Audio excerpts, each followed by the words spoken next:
Kwasara nguva nduku, mazuva mashomana kuti tisvike pazuva rePentecosta. Huno musi wesvondo, zvichida tichitarira nerimwe vhiki rasara, svondo inoteera tinenge tasvika pazuva rePentecosta, zuva rokuburuka kwomweya mutsvene. Ndinoziva kuti vamwe venyu muri kuti Pentecosta inozoitwa kwapera rimwe vhiki kubva pasvondo inoteera. Isusu vamwe tinoita musi wa2, asi zvichida imimi munozopembera musi wa9, zvichienderana nekuti munongoda kupembera zuva ripi zvaro. Naizvozvo takatarisana nechinhu ichocho, tinofanirwa kugadzirira mweya mutsvene.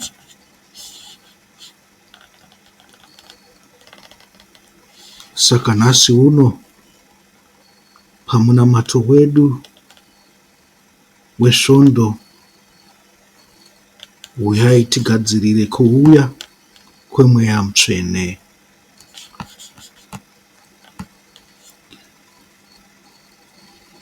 Mweya mutsvene waMwari, garai muno mumba, burukai zvino nesimba.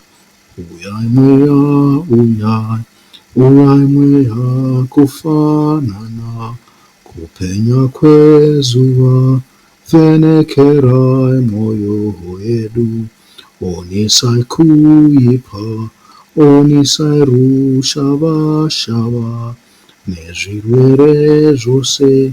Titungamirei panzira, panoenda vatsvene.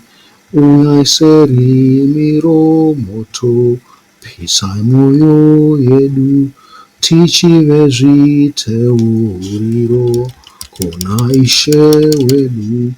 Uyai mweya, kufanana dova rokudenga, mwoyo isingabereke, ive namapudzi. Uyai senjiva yedenga, mutivumbamire namapapiro orudo noruregerero.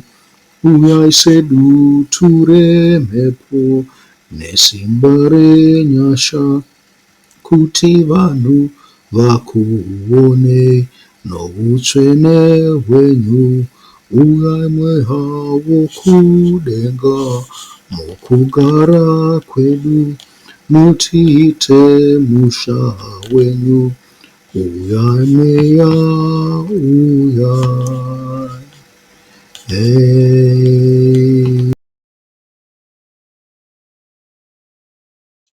Munamato. Tinovonga Jesu shoko renyu iro ramakavimbisa kare kuvadzidzi venyu. Ndinozoti Baba, nomuzita rangu atumire munyaradzi pakuenda kwangu. Chivimbiso chenyu takachimirira, ngachizadziswe nazvino, tifadziswe nacho. Pindai mwoyo yedu noruregerero, rupedze kusuwa kwose nako kutya kwedu. Uyai munyaradzi, namasimba enyu tishambidzwe, tizadziswe noutsvene hwenyu. Amen. Amen. Chiverengwa chedu chanhasi tinochiwana kubva pana Johani 14, kubva pavhesi 15 kusvika kupedzisira kwechitsauko pavhesi 31.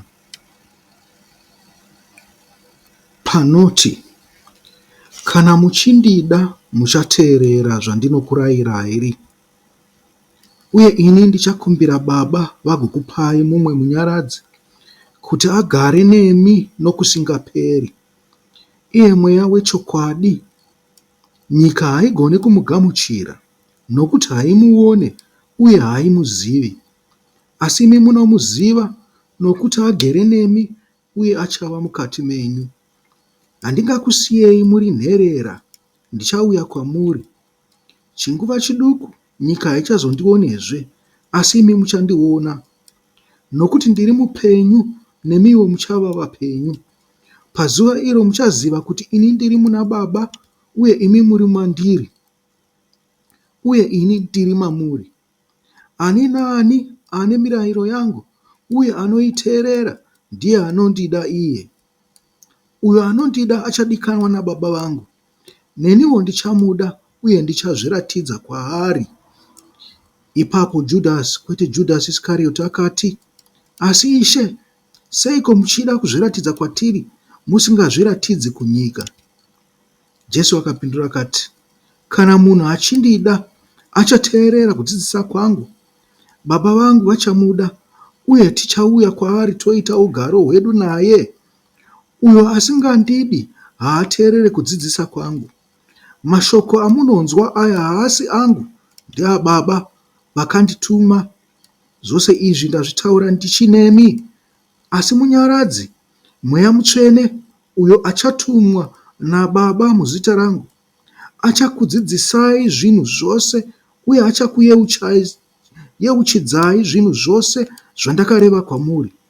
Ndinokusiyirai rugare, ndinokupai rugare rwangu. Handikupei sokupa kwenyika. Mwoyo yenyu ngairege kutambudzika, uye musatya. Makandinzwa ndichiti, ndiri kuenda uye ndichadzokazve. Dai maindida maifara kuti ndinoenda kuna Baba, nokuti Baba vakuru kupfuura ini. Ndagara ndakuudzai zvichigere kuitika, kuitira kuti pazvinenge zvoitika mugozotenda. Handichazotauri nemi kwenguva refu, nokuti muchinda wenyika ino ari kuuya. Haana chinhu pandiri, asi nyika inofanira kudzidza kuti ndinoda Baba, uye kuti ndinoita chaizvo zvandinenge ndarayirwa naBaba vangu. Uyai zvino, ngatibvei pano. Saka mapostori achiti, rugare. Amen. Amen. Uyai tisimuke tuimbe rwiyo rwekukudza Ishe Mweya Mutsvene naMwari naIshe wedu Jesu Kristu. Amen. Hymn 81. Dondifemerai Mweya womutsvene, kuti ndide zvamunoda nokuita semi. Dondifemerai mwoyo ucheneswe, kuda kwenyu kuve kwangu nditsungewo semi. Dondifemerai ndive wenyu chose, kuti zvoupenyu hwangu zvijekeswe nemi. Dondifemerai kugoti ndisafe, asi ndigogara nemi nokusingaperi. Amen.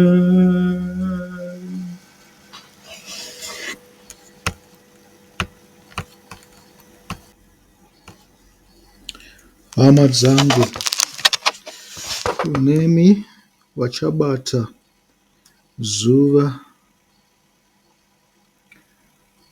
raJune 2 semusi wokuburuka mweya. Kwasara mazuva mashomanana, manomwe chete, vhiki roga.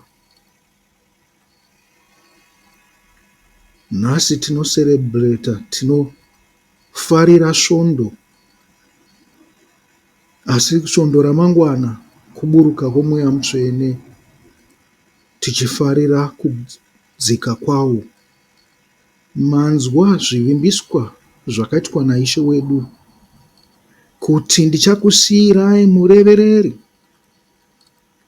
manzwa kuti murevereri uyu ndiye mudzidzisiwo.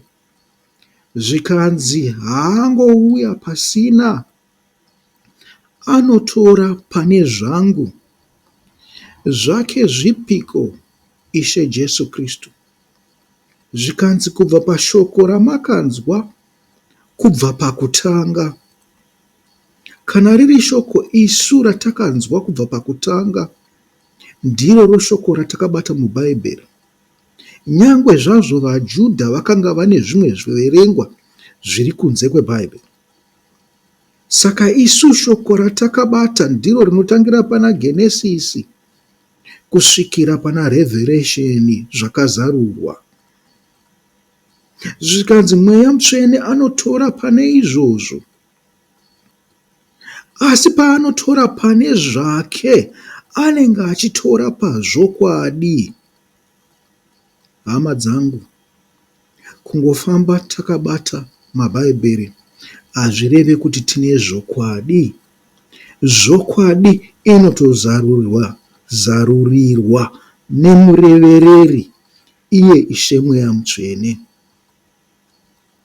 Kana tikaita shoko raMwari nepfungwa dzedu, tinozvinyengera. Asi nguva dzose pamunonyengetera, nyengetereraiwo shoko raMwari iro ramunoverenga mubhuku semunhu, sokunyengetera kwamunongoita vadikanwa venyu. Nyengetereraiwo shoko iri, muchinyengeterawo kuna Ishe Mweya Mutsvene kuti akuzarurirei. Garai muchidaro nguva dzose. Uyezve pakunyengetera kwenyu, nyengeterai neshoko. Musangonyengetera nezvikumbiro zvenyama yenyu, zvemadzudzu amunongosangana nawo misi yoga yoga.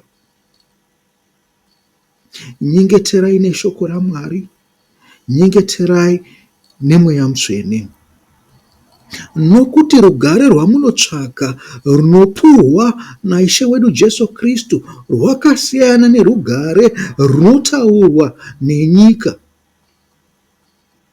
Isu tichizvitarisa, munhu une pfuma yakawanda zvakaita ana Bill Gates, ana Chivhayo ndovemunyika venyuka. Ndiani mumwe anozviti ane mari? Pane vamwe varipo vanozviti vane mari yakawanda.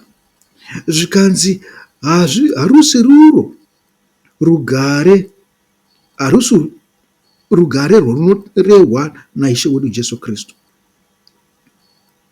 Rugare chairwo runobva pazvokwadi yatinopuhwa neMweya Mutsvene. Hongu, Ishe wedu angadai akasimuka, asi hatizi toga, nokuti Mweya Mutsvene panguva dzose uri pedo, uri pedyo nesu.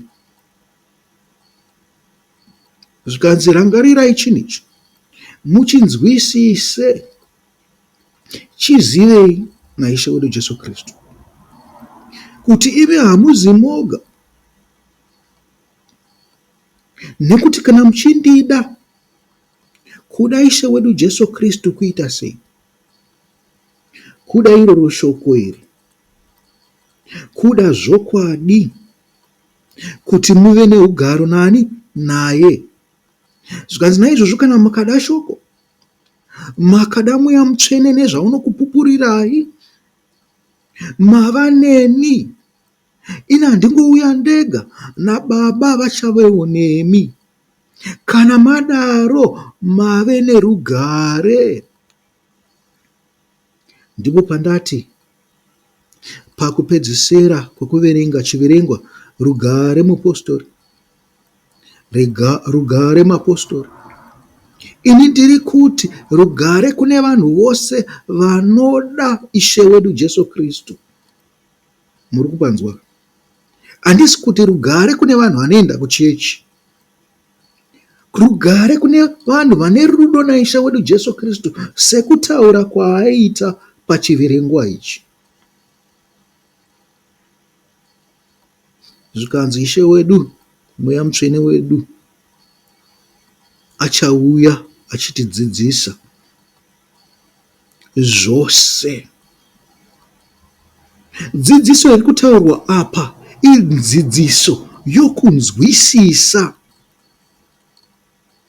nekuti dai maida kudzidza maingoenda kumaBible school kana kuenda kuSunday school kana kukereke. Ikoko munotodzidziswa pamunenge muchiparidzirwa paya navafundisi navaprofita namadzibaba navamwe vakangowanda wanda, madhikoni namaeredha.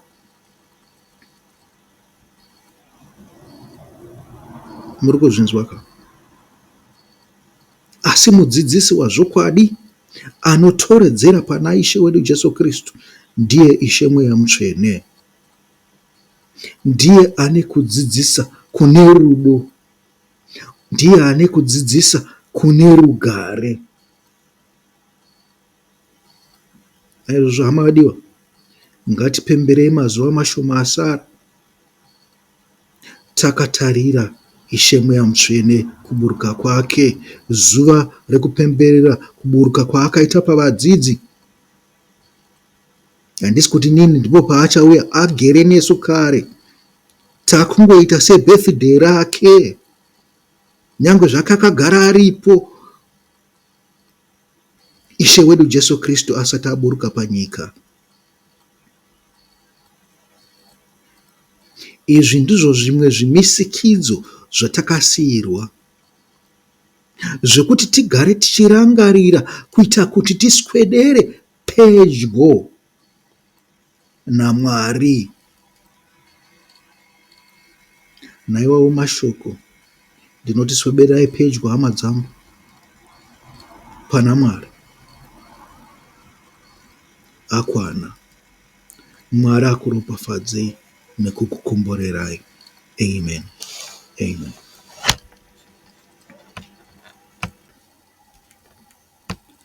Ngatipindei pakuimba hymn 89.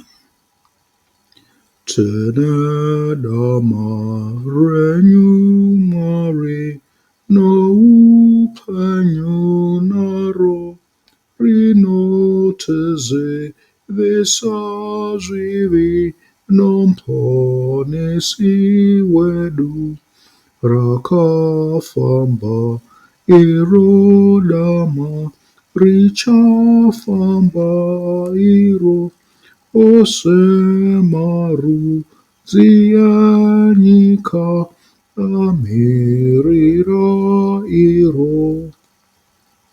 Dzinokundwa hondo dzose neridama Ishe, ichazara nyika yose neridama Ishe.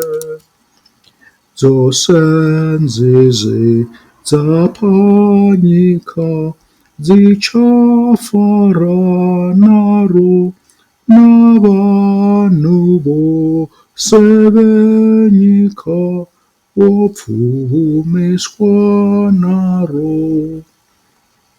Dzichapera hondo dzose nezwi renyu Mwari, kuchauya kuwadzana nezwi renyu Mwari. Amen.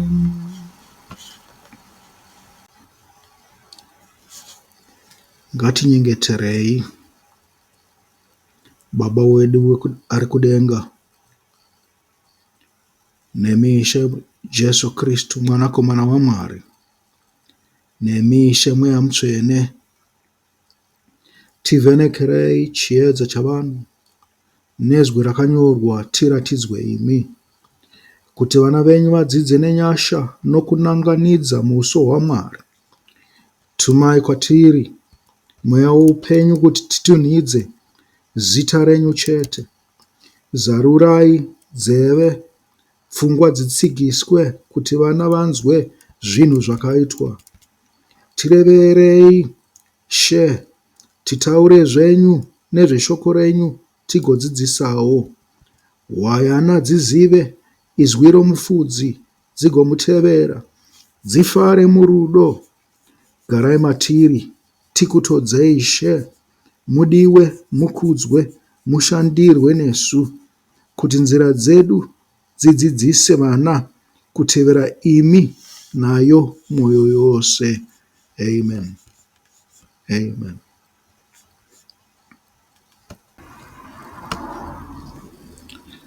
Muteropafadze Mwari, endaine kudzimba, tichifunga dama renyu, tichirirangarira. Tinyaradze Yesu tose, simbisai mwoyo yedu, kana tosvika kudenga, tichakurumbidzai. Kana tosvika kudenga, tichakurumbidzai. Amen.